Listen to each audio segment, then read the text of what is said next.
What is up, everybody? Here I am back at it again. A massive, massive episode today. We have Dan Schawbel in the house with us today. And I've got my boy Sean from Comics and Crypto. And I don't really think people know a lot about Dan's background. He's been so cool and casual in the VV space. But when you start like doing some research, you're like, wait a second. This guy's interviewed Gary Vee 5 or 6 times, Matthew McConaughey, Arnold Schwarzenegger, Donald Trump. I mean, this guy is like, right in there with the best of them. He's got some amazing books out there. And I'm a huge fan. So, I mean, this is an incredible honor. And I can't believe we actually were able to book you in, even though it's only just for over an hour and I was late. But dude, I'm super excited to have you here. Thanks so much, Dan. Well, it's such a pleasure to be here. Thanks for having me on the show. You both do such a great job. The only feedback I always give both of you is just more content. And so I'm really glad, Chad, that you've been pumping out this content. And Sean, I really like that the new videos about the bronze, copper, silver age of comics. I think that's really going to kind of give people a bigger picture of the possibilities for what could drop on Veve soon. And I really like also the video you do where you talk about things that are happening in the news from not just, the comics and the big sales, but also like in the crypto to leverage kind of Spencer's knowledge because, I call him, he's got the Midas touch now with that Nike drop. It's so kind of crazy. Yeah. Yeah. So it's great to be here. You guys have incredible chemistry and this conversation obviously is going to flow beautifully because we're on the same page. Amazing. And Dan, I wanted to jump into it, man, because, I'm already jealous of Sean's collection and Sean's jealous of your collection. So why don't you tell us a little bit about the comic books that you recently acquired? So basically last year I got into Veve and I hadn't been collecting comics or pretty much anything, since I was a teenager. And so I didn't realize that the Batman black and white collection existed in physical form. It just took a little bit of research and I'm like, oh, wow, there are physical statues. NFTs in a sense promote the physical versions because I'm not the only person who figured out that there are physicals to match the digitals. And so early on, I was like, okay, there's a connection point, meaning that, there potentially someday, or we've seen some results in this, is when the NFTs are dropped, that could have an impact on physical because now you have many more people that might not have encountered the physical before, knew it existed. They did, like I did. I immediately knew I wasn't the only one. So I bought 13 of those statues, before a lot of people did, and they're right in the closet over there.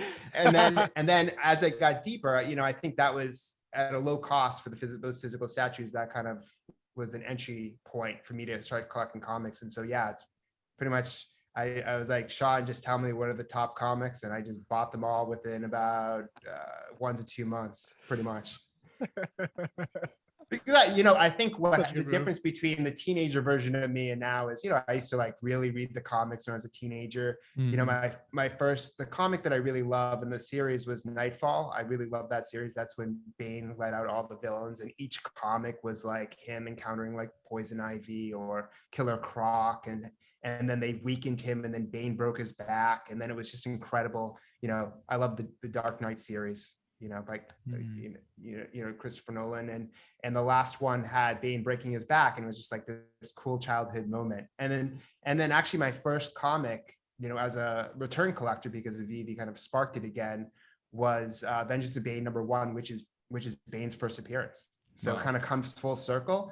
And I bought it actually after Ali of Comics 11, who is a sponsor of Comics and Crypto. So everything is interrelated in this space, and it's kind of set me in this cool voyage of becoming a collector and kind of understanding the game and the collecting hobby. And it all started and sparked with Veve, and I'm certainly not alone. I send Sean every day, all these posts and on Facebook and everywhere else of people, collecting the physical to match the digital. And I think we're really at the beginning of that. And I think, as Sean always says, with people being able to use crypto to buy, and then just more of these comics. I mean, we have like a little bit over 100 Marvel comics dropped in Veve. There's minimum 44,000 more comics that haven't been dropped. So they're not running out of drops anytime soon. And I do think that if there were 4,000, like all the comics in the physical world on Veve, the the money or gems would be spread out somewhat similarly to the physical world. Right. Within reason, of course, like there's some on Veve that are more scarce in digital than physical. So that's definitely a variable to consider. But in general, I think there would be a somewhat similar spread. Wow. That's fascinating. And that's always what Sean talks about as well. He's like, all right, guys, let's look at the real world value here. And just so you know, there's hundreds of comics to come. Like, Sean, what's your take on that, brother? Yeah, I mean, it just feels logical to me. I mean, it's not just about the dollar value, but the popularity too, right? Mm. So, I mean, that's what drives up the value is the popularity.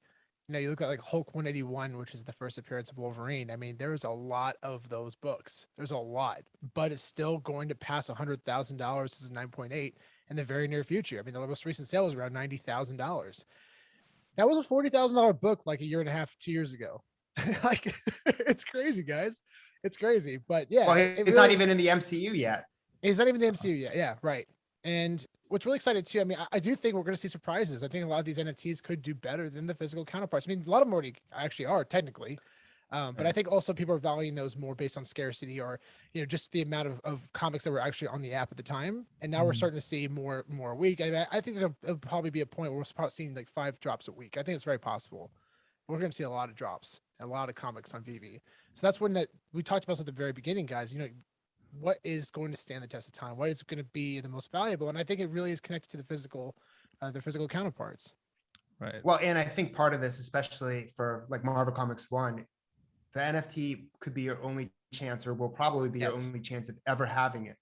100%. And so like justifying those are, to me, it's the reason why people buy like the golden record reprints is because the actual version is out of the reach. And I think that one of the case studies for people buying a Marvel Comics 1 or maybe eventually Captain America Comics 1 is owning the physical is almost impossible. And yet the Veve NFT enables you to be an owner of it, even if it's not the original. And I think that's it. The word accessibility, if I were to say, what makes Veve special, I think the number one word that makes Veve special is accessibility. Yeah, that's the number one word. Accessibility, not in terms of your ability to get something maybe you couldn't get in physical form, but accessibility in terms of, you don't need to be a rocket science to buy an NFT on there, right? Whereas Coinbase NFT and OpenSea and various other platforms, there's a little bit more education and risk that you would have to endure. And a lot of people, especially mainstream users who go to Disney World, are not gonna go over that learning curve. They're going to want something simple. So accessibility, I think, is the number one word. Right.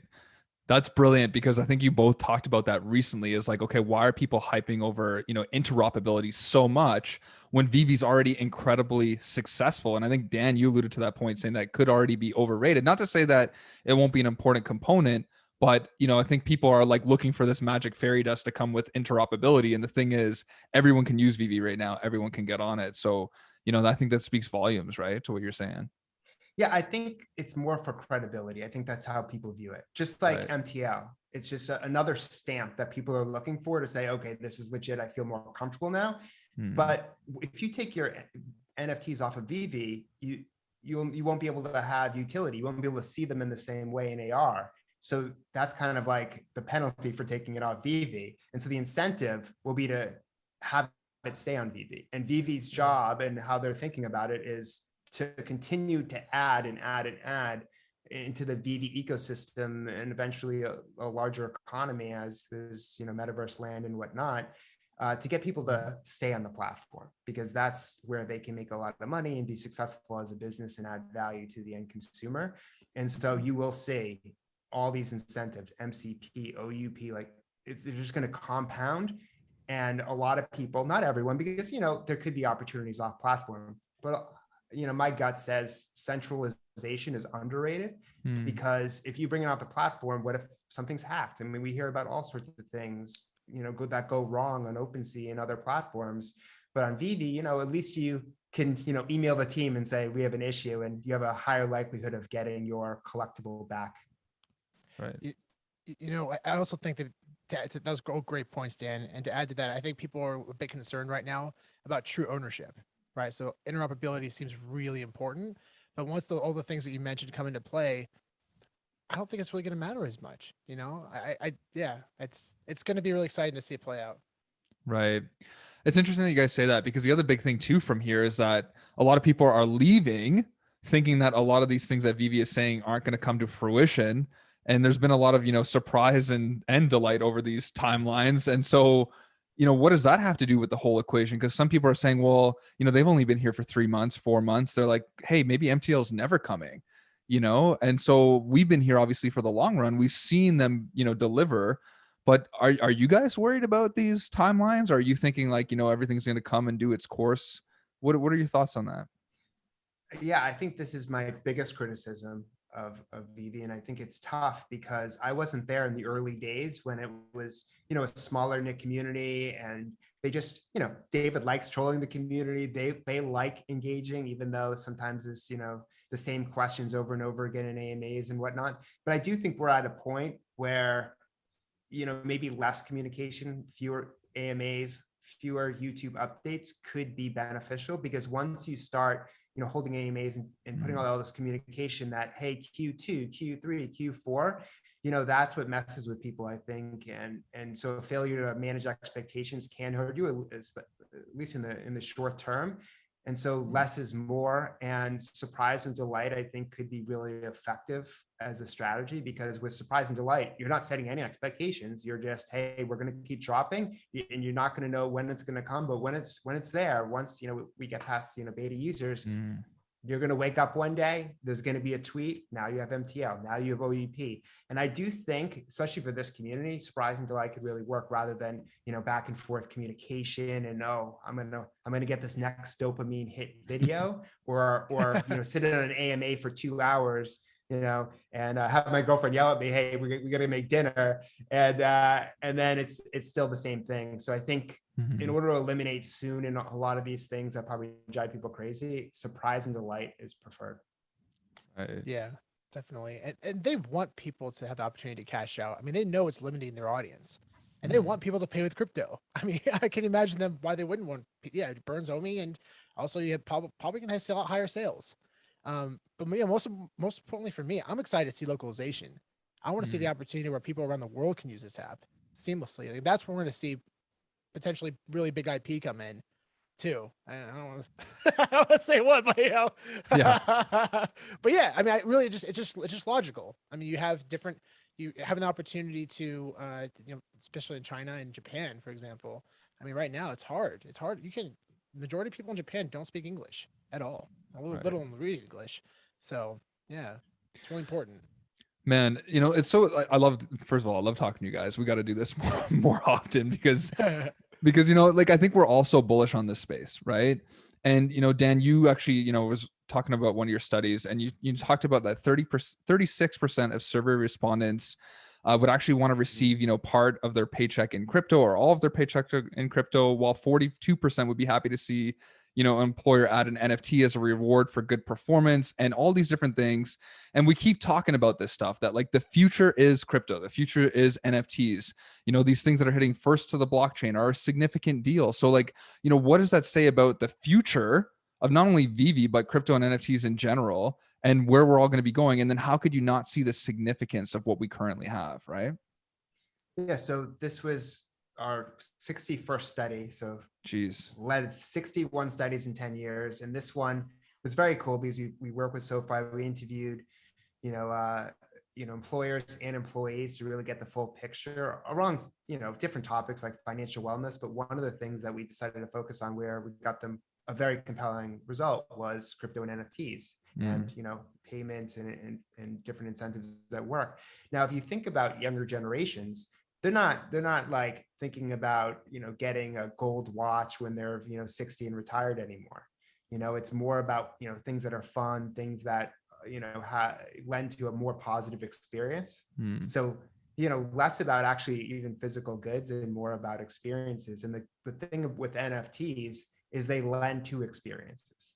And, getting like a company NFT or even a third-party NFT, like a Veve NFT, I think that's like a unique way to reward employees. And especially if you really get to know the employees, you'll know what to get for them. I saw this last year with my friend who gave, one of the golden moments to a potential, sales lead, and that helped him close a deal. So I think that some of these applications we're going to continue to see in the business world, especially as we head into the metaverse. But people want to be rewarded and compensated more. I think one of the barriers to this right now is will change in the future, but it's the volatility. So it is hard to be like, I want to get paid in crypto, and then there's a crash, and you're like, I don't want to get paid in crypto, right?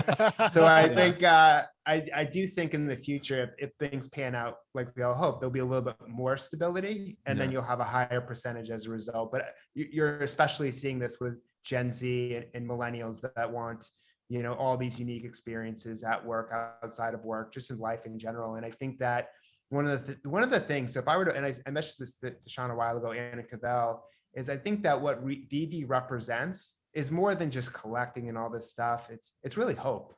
That's really what Veve represents. It's a hope for a better, brighter future, and using the metaverse and the collectibles as a path to get there. That's really what we're talking about, because whether people want to admit it or not, the core users, so minimum 100, maybe a few thousand users, the core people who are in this for long term, and will say that publicly, they want to live and work in the metaverse, in the Veveverse, right? Because there are, if things pan out, you can rent land, you can rent collectibles, you can do some consultancy.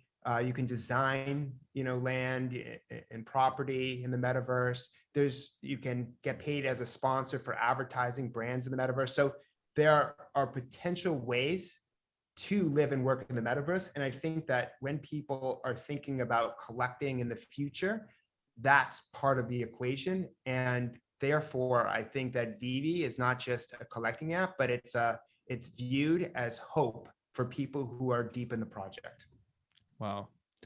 Super well said there. I mean, that's I think you nailed that. And I guess the other question for you there, Dan, is like, Sean and I's job here is always to analyze what these NFTs are going to be worth. We try our best to make, physical comparisons. We try our best to talk about first on the blockchain.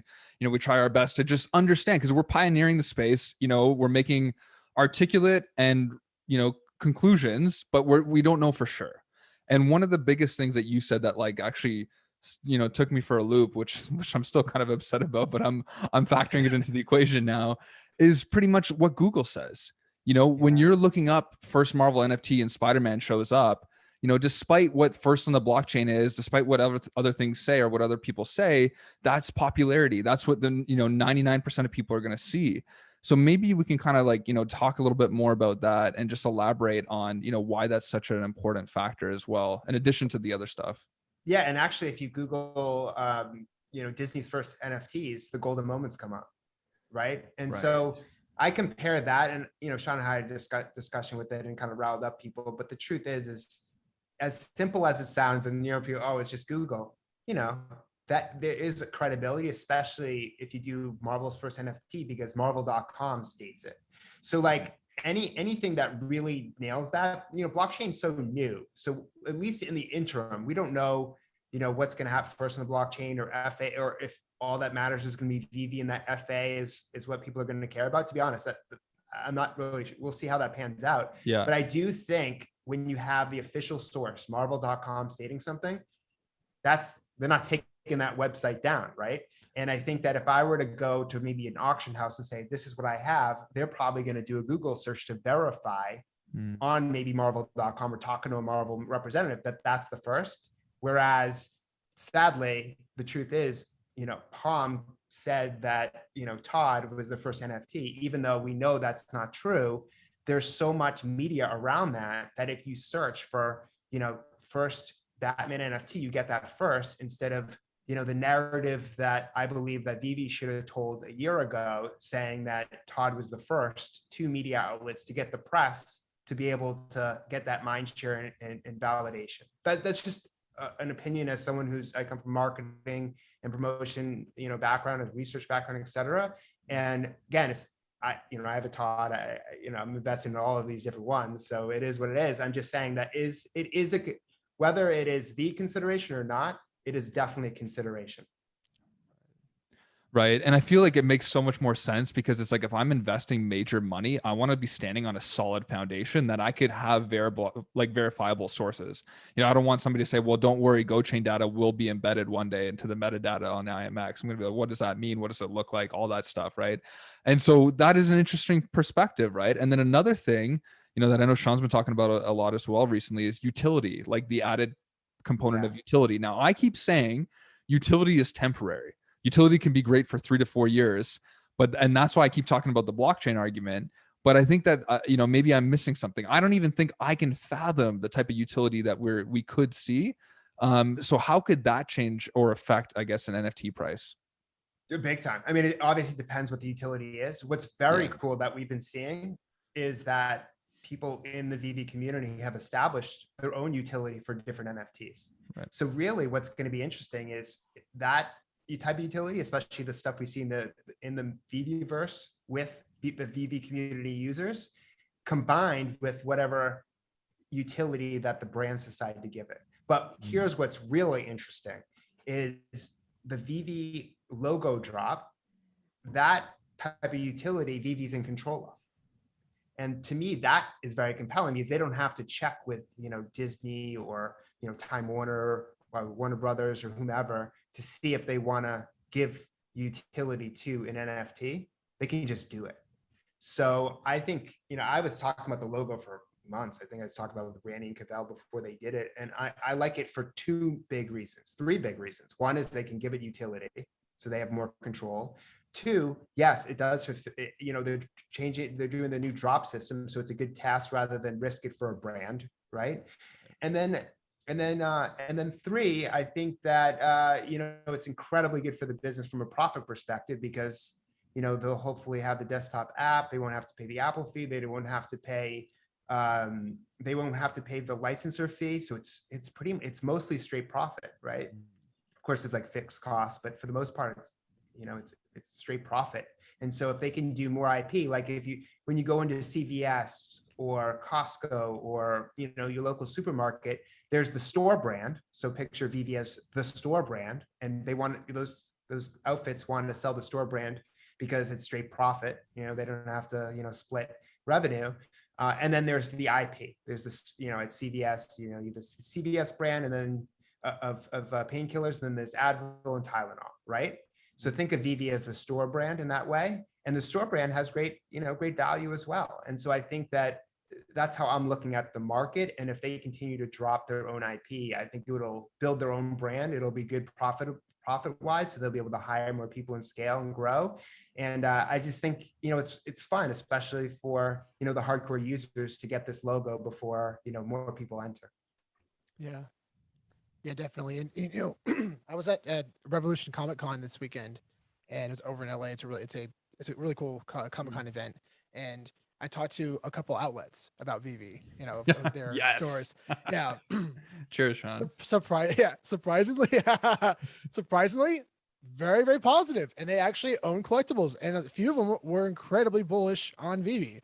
Like they went into detail about what they think about the future and how they're excited about it. And they're mostly virtual stores, right? Very similar to like Comics 11. But yeah, they were pumped. And one of them actually made their own NFTs, and they gave them to people who bought comics. And I said, cool. So what's the utility for your NFT? And they said, what do you mean? I'm like, you gotta put utility behind it, man. Yeah, that's how you create value for your NFT. And his head started I could see like his eyes started to widen. Like, oh, what? Can you explain to me what you're talking about?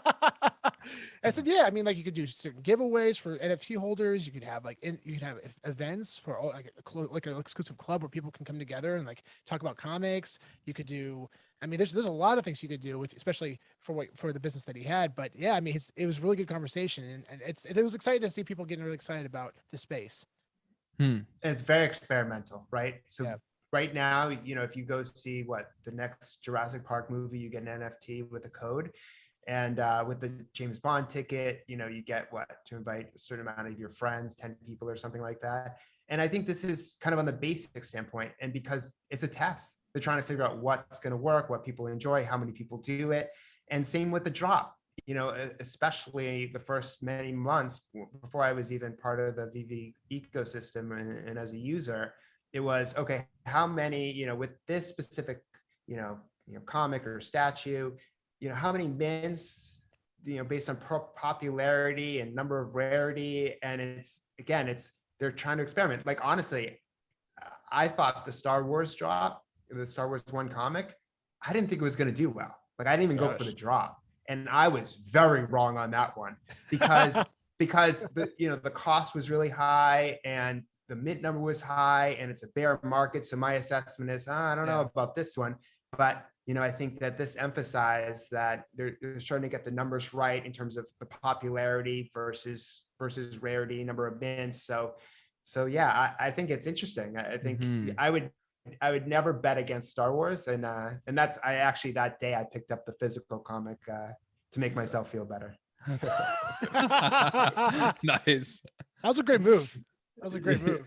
So yeah, my assessment on that one is like 714 9.8s, and it's a 6% 9.8 ratio, and there was like 1 million printed, and it's black. So I listen to you and Sleeping all the time. I honestly, I feel like, sometimes I just talk like you, but like if you have a black cover, it's hard to get the 9.8 because they're usually like chipped and whatnot. So I've learned a ton, but I've learned a ton because I put the effort in. And I think 100%. That one of the big things that people should get from Chad and Sean is that, this didn't happen overnight. This is so much time. It's not even just time Chad and John have been in the Veve community, but it's collecting, it's building up the network. Yeah. And the thing that I tried to nail in that Twitter space that we were in is, the content, the collectible, whether it's Pokemon cards with Chad, whether it's comics with Sean, these are kind of like devices to be able to start conversations and connect with people who like maybe the same superhero or both like Pikachu or whatnot. Right. And really all that comes down to is these relationships. And so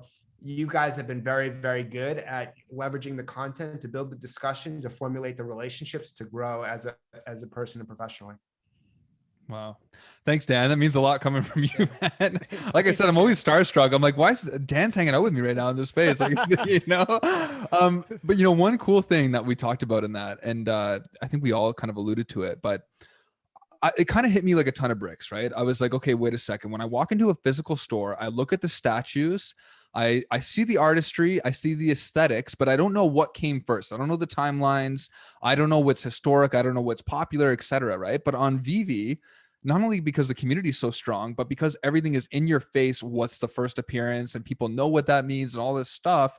I was like, this is insane because, long term, we're only ever going to have that one FA Batman. So if we do have 20, 25 million people in the app or on the web, or in even the Veveverse, everyone should see that in their face as being an FA, right? Especially if you can display your mint number or display your collectible. So I was like, could this then have even more meaning long-term? Because it's not something that you can just forget about or erase. It's pretty much like if you're in the app and you're even somewhat care, you'll kind of figure it out pretty quick. And I know I always talk about first of the blockchain, but just with data, I just don't understand how you could distinguish it long-term when we have thousands of different things that are all the same, like all the same Batmans, and you only have one FA. So that was why I keep kind of harping back to this stuff. Yeah. Well, because you come from a collecting background, that's why. And so you're mimicking your collecting knowledge that, FA means usually worth more to a platform that's literally all spelling it out for you. Right. Know? And so you can fish out and be like, oh, this comic has the first appearance of this, but Veve's like, you can't miss it. And, but the other variables, which makes it interesting, right? So let's say the Wonder Woman FA, we assume that that's the most valuable, first dropped, FA tag, but maybe, who knows, another Wonder Woman Wonder Woman NFT comes out and they give her utility to play a game or something. We really don't know. I think what's going to be really interesting that I've been thinking of too is, Magic cards or Pokemon cards or Yu-Gi-Oh cards, playable NFTs, that could be huge because I played Magic when I was a kid and, I never was able to acquire, the bigger cards. My biggest one was this card called Ali from Cairo. Right. And I bought it because if you tap it, you can't die. So it was my way because I kept getting beaten up in summer camp from my friends, and I'm like, all right, there's got to be a card. I was like, Google, like, what's the card? It wasn't even Google then. It was probably like Lycos or one of those. And I was like, what's the card that makes me invincible? Boom, I'll buy it.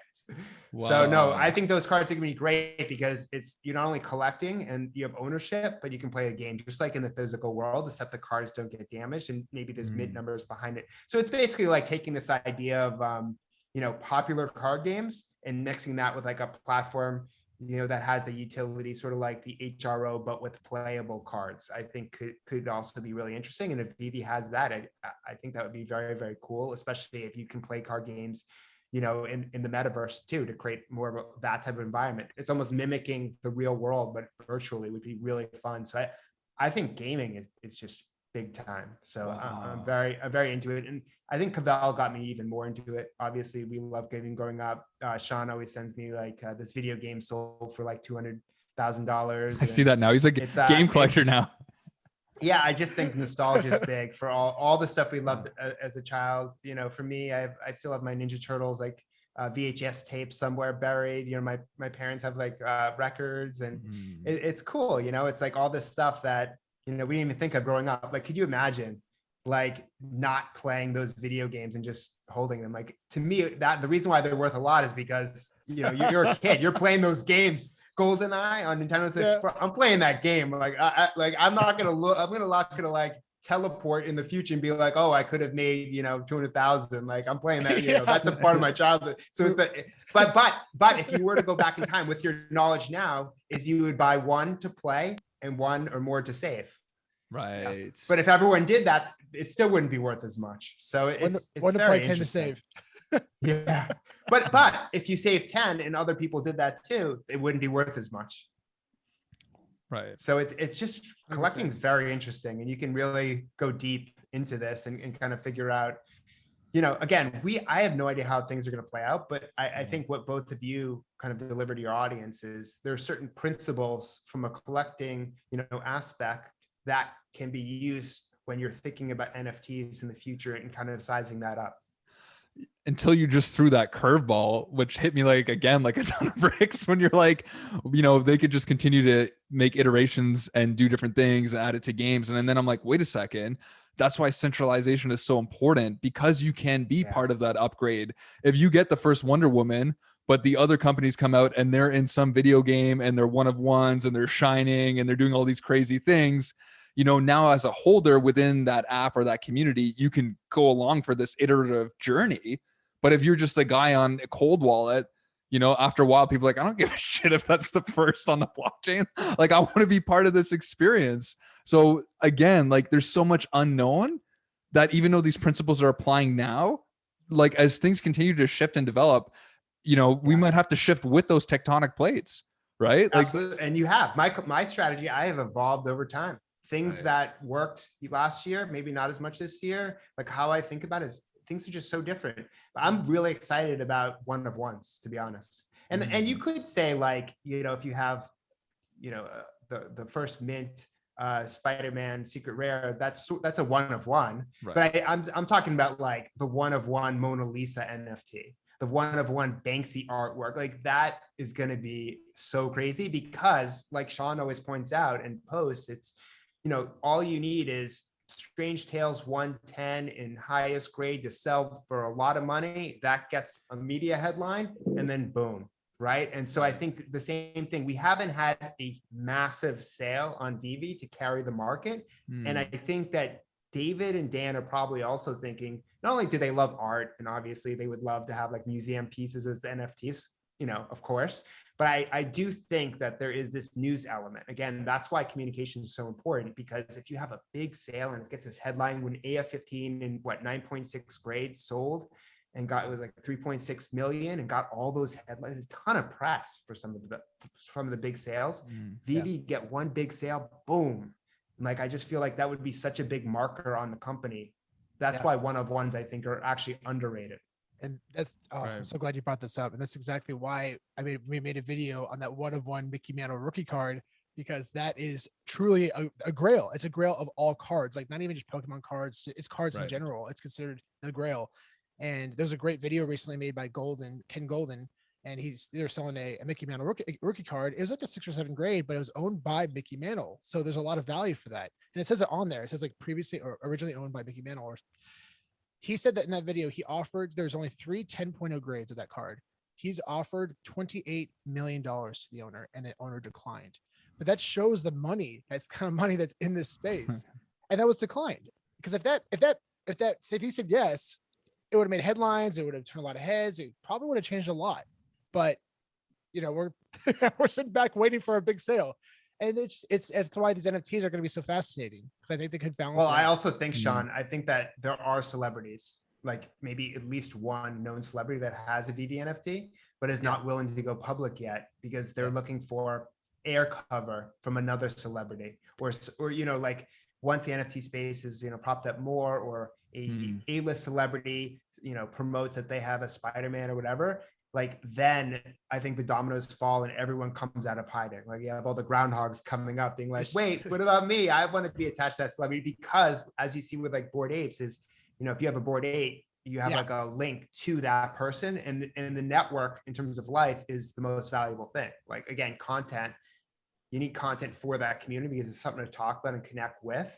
And so I just think that's gonna really raise the stakes once we just have one big one come out of hiding or get into the space. That's going to be exciting. So there are things, again, like one of ones, celebrity coming out of hiding, like boom, boom, and then all the stuff that they're promising us, like, things start to add up, the space getting bigger. Like, I think I just shared, I think I sent both of you, there's like several 100,000 people that have NFTs. Like there's not like 1 million people who have NFTs.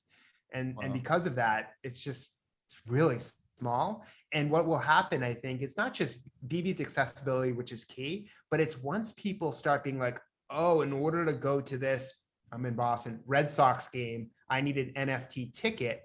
Like that's when like people get so used to doing it that they don't even think they're NFTs. And I do think the big selling point with Veve is that you don't have to even think that they're NFTs because of the accessibility. I'm getting a digital property that I can play with, on this platform, and I can buy it in 5 seconds. And I think that is what's so valuable. So I think a lot of the things that the core community, so I do think there's a little bit, and I think we have brilliant people in the community who are creative and hilarious. So they have the best memes ever. But I do think that there's a little bit of an echo chamber, right? Because they're constantly talking about this. A lot of the users got in, during Disney golden moments, and they might not even care what an NFT is. They don't even know that OMI is being burned when they purchase. Like, this is what I was trying to communicate in the Twitter space is, us hardcore people have to realize that in order for this to be mainstream, there's a reason why we spend so much time like trying to help people, navigate through OMI and all these things, and creating tutorials and like promoting tutorials that like a Foster creates, is because we have a lot of cryptoholics or people who are extremely knowledgeable, like both of you, in the community. But we sometimes, because of who we associate and talk to, think it's just kind of us, and we all know everything about crypto. Wow. Dan, that's such a good point, man. And I think the other thing too is that people don't see it like we see it. Like it's a revolution, like it's an evolution. It's changing the world. It's the next phase. It's the next iteration of like human progressiveness, I guess. And a lot of people just see it as like, oh, NFTs are like Pogs. Like it's just another thing. So they think like, oh, Disney's just doing another thing. They just happen to be NFTs. And I'm like, no. Like we're going into Web3. Like the metaverse is changing. Like you may in 20 years be sitting in your, living room looking through a VR to go to work. And like, this is kind of where we're seeing it. And like you said, NFTs is going to be day-to-day stuff, like transaction type things. And so when you have some of the most significant IP and characters of all time, then like, you're obviously going to stand out within this digital realm. And so that's what I think. And Chad, it's all about incentives. I mean, really at the end of the day, everything comes down to incentives. So the easy example is if you have physical comics, Disney and Marvel don't make anything if I were to sell a physical comic, right? Right. But as Sleepin said, I love when Sleepin says this today. He's like, what's great about, this kind of hobby is that you have a massive machine in Disney and Marvel, and, DC as well, that put millions and millions of dollars into all these promotional campaigns that market what you own. and it doesn't cost you anything. You just have to buy it. So I think that like that's a really important thing to consider. It's the whole thing with speccing too. It's like you just bought, incredible. What is it? She-Hulk #1, and there's a show, and congratulations. Like that might prop up, even though it's not doing well. But that's kind of the main point here is that you have this whole machine working on your behalf. Right. Even when you're sleeping, you have Disney pumping up, all of this stuff. So I think that, and I do think that a lot of people who joined the app last year think that it's the Disney app because, a good percentage of the content on the app is Disney. And so it's something that Randy pointed out, and I thought it was brilliant because of the type of users, right? You have the hardcore crypto people here that truly understand like OMI and the value proposition, all this stuff. And then you do have this catering to the mainstream. Again, it's amazing that we're catering to the mainstream. It makes this project extremely unique, and in terms of the ability to scale and ride off of all the IP. But that's the bigger picture, and then we're kind of this microcosm within it, and that could change too. I think that as things get simpler, as it gets more adopted, I think that you're going to see our echo chamber kind of get bigger and more intricate with more subgroups too, which is fun. I mean, we joke around, there's like the golden age of Veve content creators, and then there's already now a silver age, and then they'll be eventually kind of built out like that. But I think incentives are huge. So going back to my point, if I sell a physical comic, Marvel, Disney doesn't get anything. But every time that one NFT, and even Marvel Comics 1, I think the drop of 50,000 with different rarities, so different amount of money per each one, secret rare versus the common, they're getting 6%. And then the next person sells, they're getting 6%. And so the incentive to care about those NFTs is very great because of the long-term potential. And so you think from a business perspective, they have their whole list during a campaign.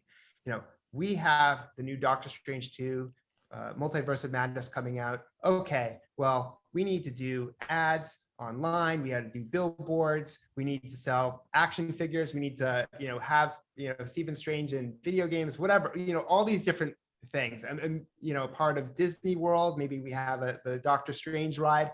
Again, they have all these different platforms. Well, that, Disney owns ABC News. And again, I'm just kind of explaining this to you. So they have that platform. They also have Jimmy Kimmel Live, for instance, and they can have, Cumberbatch, appear on Jimmy Kimmel because they have those platforms. So the incentive is to use your own platforms to get the viewership to promote the movie. It's a brilliant ecosystem. And so I just think that they look at Veve as part of their whole campaign. It's, a checkbox, and maybe it's not the highest checkbox, but it's revenue generating. And as it grows, that checkbox, checkbox moves up a level and becomes more of a priority over time. So it's both the launch and then the long-term value, long tail and long-term value of each asset. And I don't know how many comic draw, if you add up all the drops, the 50,000s, the 10,000s, the 30,000, it's a lot. Yeah. So, and that they have that for life. They have that for life. And what's really smart to tell everyone is think of Veve again as the supermarket, the Amazon, the maybe Apple, right? It's not the IP. So the IP is something you can buy on those platforms, but it's also separate, meaning like it's its own thing that can only be bought right now on Veve. Right. Wow. And Dan, not enough people see the full circle like you, right? Not a lot of people can wrap their whole mind. They're just like one MTL. They don't think past what all these companies are doing and how insane it is that Veve has Disney and all these major IPs and everything lined up, and the resources and the amount of opportunity that still is to come. So, people always say to me, well, what's the holdup? And I'm like, well, what's the rush? It's been a year since this app is created, and you've been in here for what, 6 months? So do you have another 4 or 5 years with you to kind of start to see all these major dominoes start to fall, right? Do you think that's a pretty good analysis in terms of the future, I guess? Yeah, I do think, and I said this on Twitter, I think that every company will either have a metaverse or use someone else's, much like we think of social networks right now. So you either Facebook or you have to get a page on Facebook and pay for advertising. Like, I just think that that's where we're going to head. So again, the things that I saw in Web 2.0 really early, 2006, 2007, I think it's going to be sort of rinse and repeat, but in a new immersive experience. So that's why I always tell people, I'm like, if I'm for instance, creator, or anyone could do this, but I'm just saying, like, if I'm a Sean or a Chad and I really believe in the future of this, then I'm going to want to, not only engage, put out content, but also, build up my in-app following when the web apps, live, build that up, in the metaverse, get banned, build, just because I think that the incentive is for people to live and work in the app, which will eventually become the Veveverse, because that's going to bring the most amount of monetary value for the company and allow it to grow and create the economy that they envision. And so if this is something that people want to do, then, thinking steps ahead, it's how can I lay the foundation, which a lot of people are doing really well right now. And laying the foundation is not just about getting a few NFTs and building up, master collector points. It's about the relationships, because think about when we're in the Veveverse. So let's say, Sean wants to host a comic party and charge, 50,000 OMI to get in or something. And you have to hold a partner statue to get in, right? Well, or let's just say a common Spidey. Let's make it more accessible, right? And all Sean has to do is say, okay, well, I'm going to tell Chad and all of the friends that I had built up in this community to put up a billboard or some promotion in the Veveverse to come by if they have a common Spidey, let's say. And now Sean has, God knows how much OMI he'll get just because of that. And then when Chad wants to do his own party, everyone reciprocates. So that's how I see that playing out. And that's why I think, again, content is great as it leads to the relationships that can form a greater ecosystem where people are helping each other out and everyone's growing together. I think that's where I see things going, because that's was Web 2.0. Web 2.0 was me having my own blog, seeing everyone else in my space have a blog, comment on their blog, interview people from my blog, building those relationships, which elevated everything that I was doing. And I think this is rinse and repeat on a new platform, but with a 3.0 instead of a 2.0 next to it.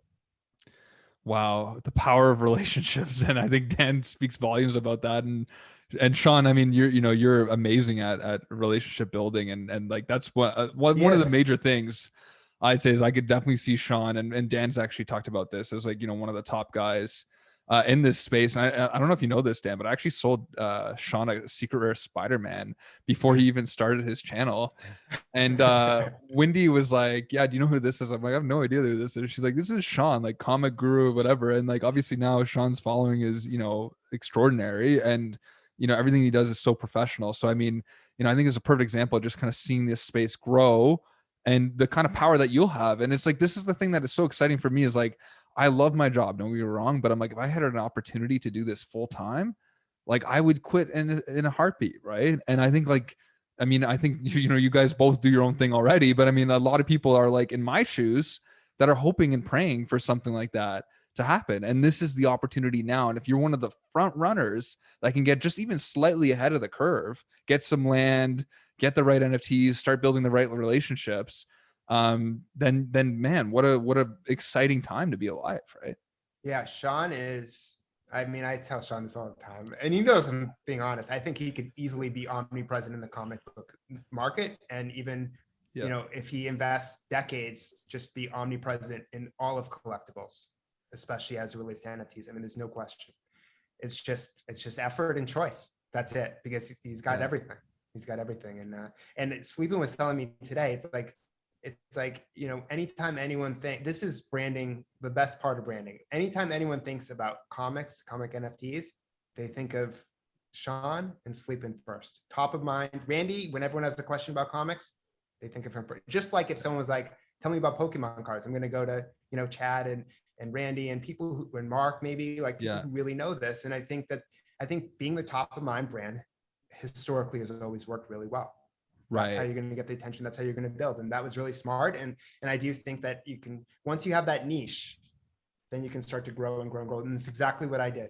And I've rebranded over 15 years, started off with personal branding, but very niche, and then kind of grew and grew and grew. And now it's more all overall employment and as well as, you know, focused on emerging technologies and how it affects employment and business. So I think that, yeah, I mean, the opportunity is pretty remarkable, especially, you know, even for you, Chad. I think that you've established an enormous amount of trust. I think people just enjoy your personality when they watch you, and that will end up becoming a big deal. You know, it's OG mixed with, you know, experience and joy and passion, and you have to live what you do, you know. Yeah. And I'll give you a good story about this. This is extremely important for everyone. So, you know, there was a point in time a few years ago when one of my agents was like, you know, I think you should become like this, you know, crazy motivational speaker and have these like all these big ideas and have these like crazy stories in your speeches and all this stuff, right? And I kind of knew in my heart that that's not who I am really and how I kind of communicate.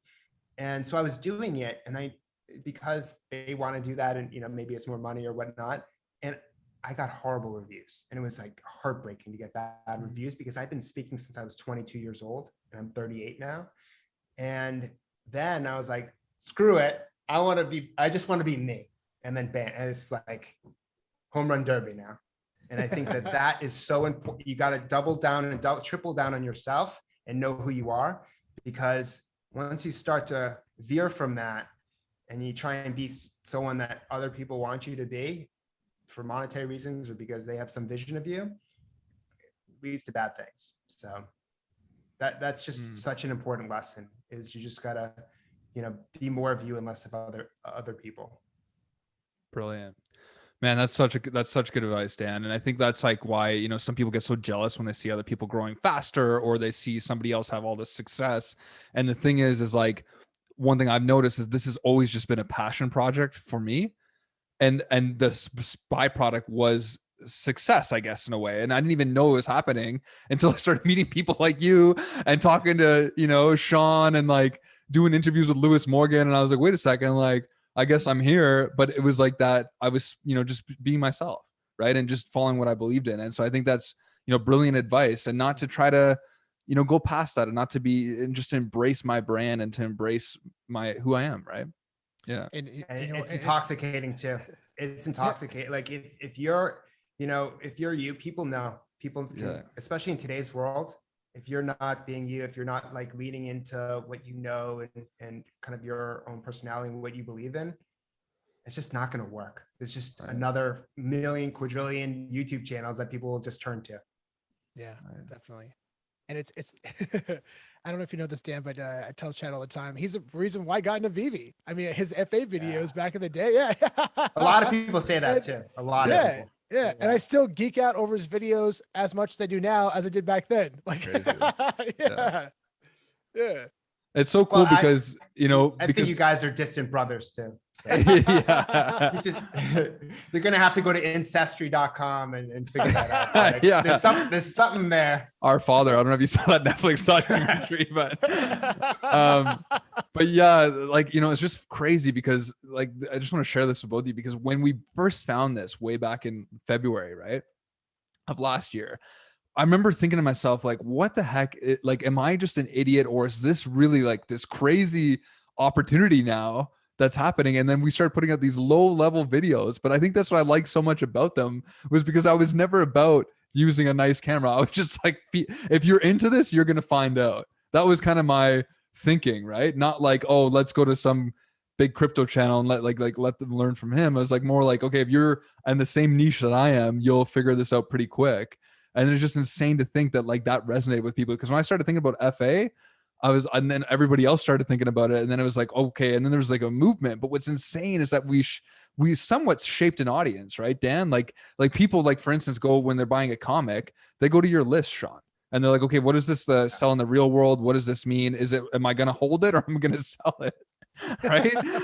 And like, it's literally changing the market. As if we didn't have some of these guiding principles and voices, it's possible that like it would just be whoever had the loudest voice would win the day, like regardless of real world value, until somebody professional came in and stepped in and gave more wiser choices, right? So it's like, it's just crazy to think like how much has developed. And Dan, having you in this space with us too. Like I said, like before, like what a guiding light in terms of seeing the opportunity and being able to kind of shape that trajectory and help us like along the path and see that. Because again, I never even seen this as a career opportunity until now. I'm talking to you and I'm like, wait a second, like I'm not going to go to that movie tonight. I'm going to double down and clean up my Instagram account.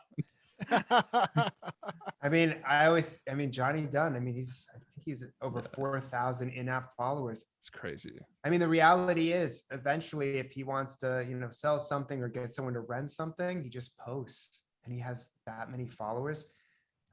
It's going to be interesting. Like, if things pan out the way I think could pan out, if this thing grows, potentially in-app followers might be more valuable than YouTube followers. I mean, Cavell doesn't think so, but I think, because you can, within the app, you can easily move people. Here, go to my land in the Veveverse, rent this collectible. You can just maneuver things rather than like you're on YouTube and you like kind of hope people make those actions. You're creating actions in the app, and him having 4,000 and eventually, maybe he has 10,000 followers. Gets very interesting to be able to do that. But I also think that everything you can do on YouTube and on Twitter and all the other social media, I think they'll allow you to do within the app, because again, it's how do we get people to live and work in the app, and enabling content producers, which everyone can be. It's not like it's reserved for YouTube guys, is they'll be able to post not just messages, but maybe videos, maybe do lives, maybe do a live on their Veveverse land. And so I think that a lot more content will be built, consumer generated content built in the app and eventually in the metaverse than people can even understand right now.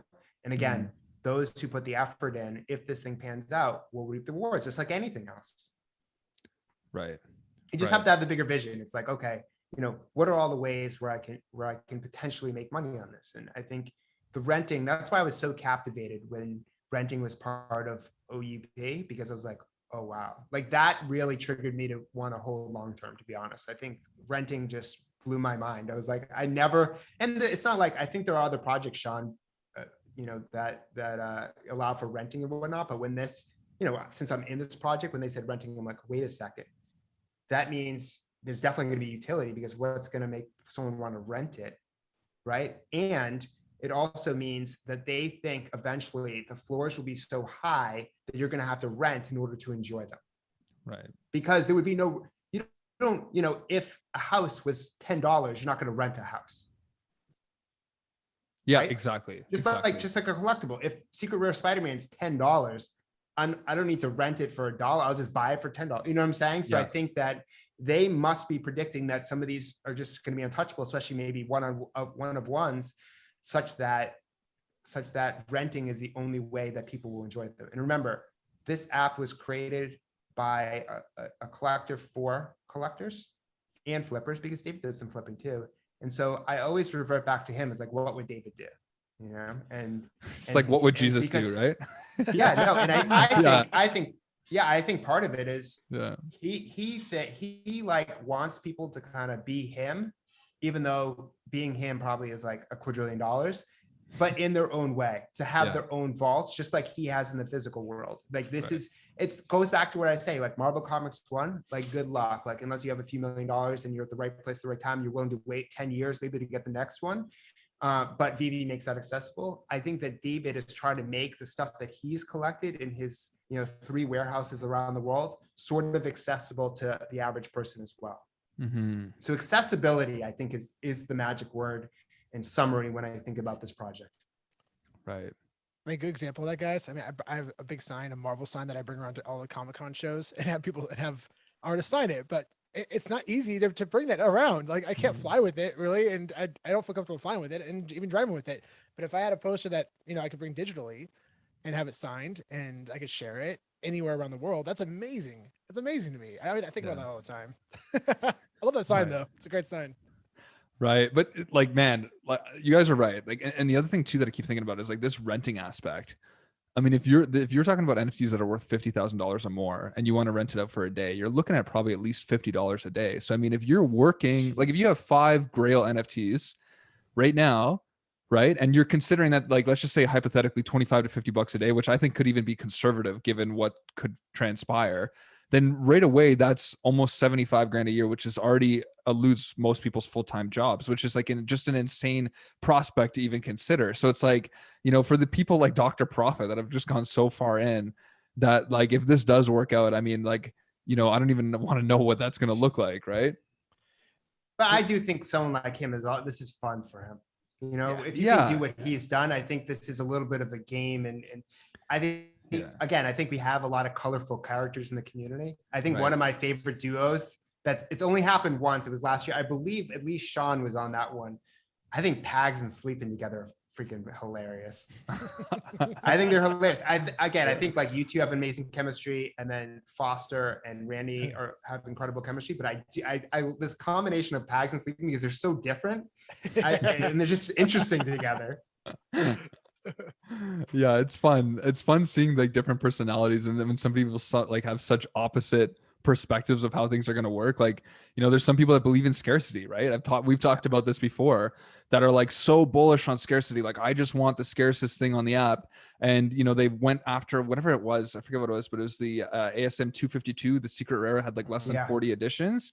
And now that's sitting at 750K plus. But I'm like, who's first of all, who's buying that? Right.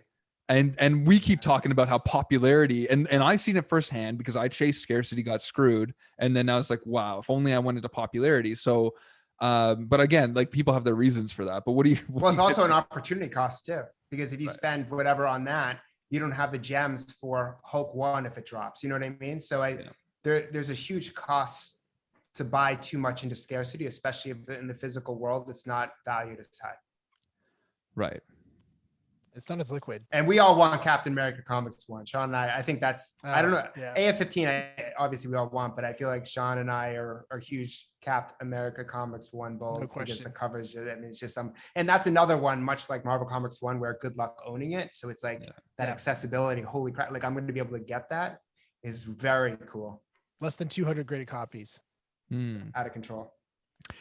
Do you guys remember, like, first of all, when you first picked up an NFT on Veve, and it was just like such a crazy feeling, like a nostalgic kind of moment? Like, do you guys remember which NFT that was and when you bought it? Oh yeah. I mean, for me, it was August 31st at 11 in the morning. I was getting a haircut. I had just read, this about the Spider-Man drop on marvel.com. And I was in the parking lot, and I was like, oh, maybe I should like play around with this while I wait for my haircut. And I was looking at the drops, and the latest drop was actually Captain America. That set that's not the FA. I didn't even know what FA was or cared at that point. And then you swipe a little bit more, and then you see that first Spider-Man set that is remarkable. And I looked at the prices. I'm like, Captain America is like half the price of Spider-Man. I'm gonna go with Captain America. But then I ended up making the right decision about 12 hours later or something like that. It was 20 hours later, something like that. But yeah. That, and then ASM 1, and then those are my first three.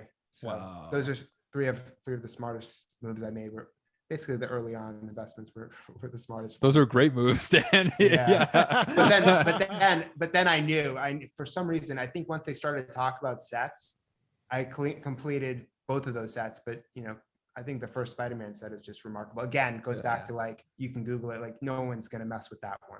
Like, I don't care what influencer says, it needs to be on Solana or whatever to be for whatever it is. It doesn't matter, because it's marvel.com. Go enjoy. I can screenshot it. I can frame it if you want. That's what it is. It'll be really cool though. One of the things that I hope happens, and I don't know if this requires interoperability. You guys probably know over me, but you know how like you can get these like electronic frames and they do it for crypto and NFTs now, or just NFTs now, is you can frame your NFT in the physical world and just have it there. So it'd be really cool to have like the Secret Rare Spider-Man or any of the animated ones, animated Thor or whatever, and actually display it physically and framed in your place and have it actually do the animation. I just think that would be so cool. It might be annoying at times, but I think, again, it's connecting this physical and digital world is a really interesting place to be in right now. Yeah, those are awesome. Yeah, especially even YouTube, they give away gifts to when you hit certain achievements. They give like you an NFT as a gift, which is really cool, and it's in a electric frame, and you can enjoy it and see it. It's really rad. But to answer your question, Chad, for me, it was, man, it's kind of funny when I went back to like March. I want to come back to this question for you guys. When you fought your first NFT, were you excited? Or were you like, oh, what did I just do? Yeah. Because I bought a Todd for like $200, and I'm like, what did I just spend $200 on? And then 6 months later, I'm spending like 2,500 on a secret rare Fantastic Four 1. I'm like not even thinking Right. twice. And that was the moment for me where I was like, because I had an opportunity to buy a physical, like it was a 5.0 grade, and I could have got it for around, I think, 8,000 or something like that, which is, I mean, it's way, way higher now. But at the time, man, I That was thing like, is an animal right now. yeah, yeah, and it's only going to get crazier, especially when a 9.6 it sells eventually. I hope to see that happen. But And Sean, yeah, that was so, a huge mistake by me too. It was fantastic yeah, because I listened to other people. They're like, oh, like they're not popular. Yeah. And then I had to do my own research. Oh, 10-cent comic kicked off the Silver Age for Marvel. Like it's not just about the first appearances. There's a historical context with that one that's really special above and beyond just being FAs of Fantastic Four. it's got everything going for it. It's got Mm. pop culture value, historical value, and on top of that, it's also, this is crazy to say, it's a spec book technically, because Fantastic Yeah. Four 1 is coming to the MCU, so it's a spec book, which is wild. I Amazing. mean, a Grail spec book, which is really crazy. But yeah, have an opportunity. I saw an 883 mint number sitting on the marketplace for 2,500 gems, and I was like, oh my god, I need to get that. I need to get that. And I just like pull my credit card out. I was helping my parents pay their house at the time. I like, ran out the front yard and like 600, 600, 600. I just kept buying gems. Holy. But yeah, I still own that today, and that's like the one piece for like me to the end of time. That's like a, that and probably the Walt statue. I mean, that's me again, because Yeah. of my love for Disney, my mom's love for Disney, and I wanted to make sure I got my mom one. So like, after the drop, I just made sure I had enough gems to grab a couple. Which is Wow. key. I think gifting is going to be big. Yeah, Again, big time. I don't know how, I don't have stats for how many people gifted an NFT last December, All I did. but if, yeah, but I just think, again, we're in a little bit bubble. I'm just saying more of the mass population. I just think it just makes sense that will Yeah. happen more and more, because people have only a finite amount of space, their place. And, it's something that is cool. And maybe, and again, with your ability to have utility, I think the excitement and the value will pump up, But you can have this thing and you can also use it as a game and you can maybe rent it. Like there's just so much more that you can get rather than, buying, ice cream, chocolates, flowers, all these normal things or, or any gift, right? This is something that's a little bit more unique and people can use it in a unique way. And also, it's a great way to lure people in, because I have a buddy's getting married, and and I got him a Aston Martin as a gift, and he sends me links about people making fun of NFTs all the time. Like he doesn't believe in them, he doesn't understand it, he doesn't get it, doesn't care. But I know he loves James Bond, and I know he loves cars. So when the Aston Martin dropped, I'm like, oh, he's gonna love this. I sent it to him. He's been sending me photos of it in his driveway, in his backyard. Like he's all about it now. And I like that's when I knew. Like when he started sending me photos, like, okay, he gets it now. It's starting to click. Wow. Well, and I think part of the accessibility thing too is you can easily do drops with teammates at work or with friends or family. So it's bringing people together in that unique way as well. And you don't have to be a rocket scientist to be able to do it. And now with the elimination of bots, people are getting drops. I mean, people, are getting like 12 drops now, or 12 collectibles per drop, sometimes upwards of. Yeah. So yeah, I think it's back to kind of fun times getting drops again. It's an experience, and I can imagine you guys when you got the best drops that you had, like what a great memory that was. Or if you like with your family members and you got cool drops, like that's such a special moment. So it's creating awesome memories. Within I've never got a good drop. Same here. Yeah. No, secondary market is where I clean up, but no, drop wise, I've gotten some low mint comments, but it's not a good comics. But you know what? It is what it is, right? And your time will eventually happen, and you never know when that's going to be. That's the reality. I got one low mint, and that's how I met Pags. Really? Yeah. That was good. I sold to him. Yeah. Wow. That's how we met. Yeah. Well, he's really smart because he put a lot of effort into telling people that he likes low mints and whatnot. So then people go to him when they have that, and then he acquires. So strategically, I don't think that gets talked about enough when it comes to his story of how he's kind of built a brand about being a low mint person and what that's enabled him to acquire. He got it early. He understood it. It clicked early for him, and he made some unbelievable moves. Yeah. Yeah, and anybody that did, like when it did click early, like made a lot of money, because like you could, I think even we talked about it in that golden moments week, people could like take a low mint and almost like 20x the floor, you know? So Yeah. but Dan, I also understand that, you know, you got to take off because you got another interview. I mean, and you know, it's such an amazing time having you here. Like I said, man, if we could do this again, but like have a 17-hour opportunity to just chat about everything. But honestly, like huge pleasure. Like this is, you know, one of the interviews that I was like most looking forward to, like you know, since we discussed it. And I think it was like 2 months ago, I said, hey Dan, you think there's ever a chance, you know, you can come on and, you know, maybe we can talk with Sean and have the three of us here. So, you know, it's been a long time coming, and yeah, really, really thrilled that, you know, you're able to do this. And I think people are going to get a lot of worth out of this. And I think the biggest thing that I always get from you, Dan, and Sean as well, is just that, like, I feel more bullish than ever. Like, I know that we're in a down market right now. I know that there's a lot of things that aren't necessarily going Veve's way currently. But when we start thinking the bigger picture, the long-term vision, it all comes back, you know, full circle. And I just want to thank you for always, you know, putting that light back into the darkness. Well, and I think, Chad, like you dropped so many good gems. My favorite still is when you explain that part of what creates collectability and promotion and marketing is having a decent amount of holders. We don't know what that number is, but the fact that Todd has, you know, 7,500 mints, that means there is enough people who have it that can champion it. And when you have a community, you know, like this, you know, you want NFTs to also be championed, even if they're first on the blockchain and all the stuff that you talk about. So that was just a cool moment when you said that, because it made perfect sense. It's like, okay, you know, John, Mary, like all these people have the Todd, so they're pumped about it. They'll talk about it. But if Todd only had a handful of owners, maybe it wouldn't get that much kind of promotion and chatter. Right. Very smart. I appreciate that, Dan. We're the new Bored Apes. Yeah. Sean is just, I'm looking, you got a lot of cool stuff coming, Sean. We're looking forward to it. It's going to be an amazing year for you. Thanks, Dan. Yeah, it is. It's gonna be a lot of. It's gonna be a lot of fun, man. You're gonna crush it. Yeah. I'm gonna buy a comics and crypto T-shirt soon and just rock it everywhere. We're working on that, actually. Yeah.